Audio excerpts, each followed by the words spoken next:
আজকের স্পেশাল ভর্তা রেসিপিতে সবাইকে জানাই স্বাগতম। তো হ্যালো এভরিওয়ান, আসসালামু আলাইকুম। কেমন আছো তোমরা সবাই?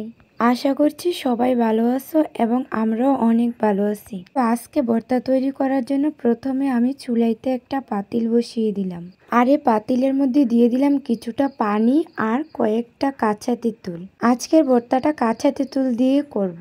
তো আমি তেঁতুলটা সিদ্ধ বসিয়ে এখানে চলে আসলাম এই ফলটা কাটার জন্য। আজকে আমি এটা দিয়ে ভর্তা করব। আমরা এটাকে বলে থাকি শসা অথবা বড় সাইজের শসা বলে থাকি। এটাকে জানি না তোমরা কি নামে চিনো। এটা ছোট থাকা অবস্থায় সালাদ বানিয়ে খাওয়া যায় শসার মতো।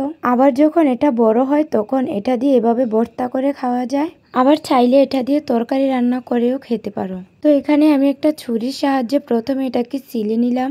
যখন এটা আমার ছিলে নেওয়া হয়ে যাবে তখন এটাকে আমি কুচি কুচি করে কেটে নেব। কেটে নেওয়ার পর আমি আরেকটা প্লেট নিয়ে নিলাম। প্লেটের মধ্যে আমার সিদ্ধ করে রাখা তেঁতুলটা যখন ঠান্ডা হয়ে আসবে তখন এভাবে তার থেকে খোসাটা ছাড়াতে হবে। এই তো আমি আস্তে আস্তে তার গায়ে থেকে খোসাটা ছাড়িয়ে প্লেটের মধ্যে তেঁতুলটা রেখে দিলাম। এখন আমি সেম প্রসেসে সবগুলা তেঁতুল থেকে তার গায়ের খোসাটা ছাড়িয়ে নেব। যখন আমার ছাড়ানো হয়ে যাবে তখন আমি চলে আসব ভর্তা বানাতে। তো এখানে আমার ভর্তা বানানোর জন্য প্রথমে আমি নিয়ে নিলাম একটা বড় সাইজের বলের মধ্যে নিয়ে নিলাম কিছুটা পরিমাণে তেঁতুলের আচার। সবসময় চেষ্টা করবেন ভর্তার মধ্যে একটু আচার দেওয়ার জন্য।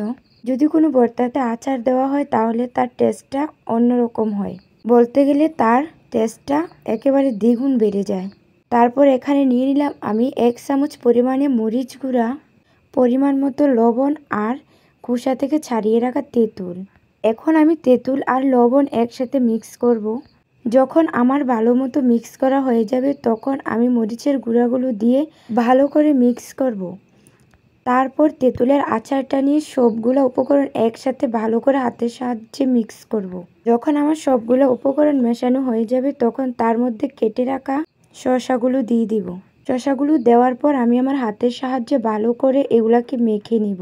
আমি এখানে মেখে নেওয়ার পর টেস্ট করতেছিলাম যে সবগুলো ঠিকঠাক হয়েছে কিনা। পর এখানে একটু লবণ কম হয়েছে, তারপর আমি এখানে একটু লবণ এড করে দিলাম।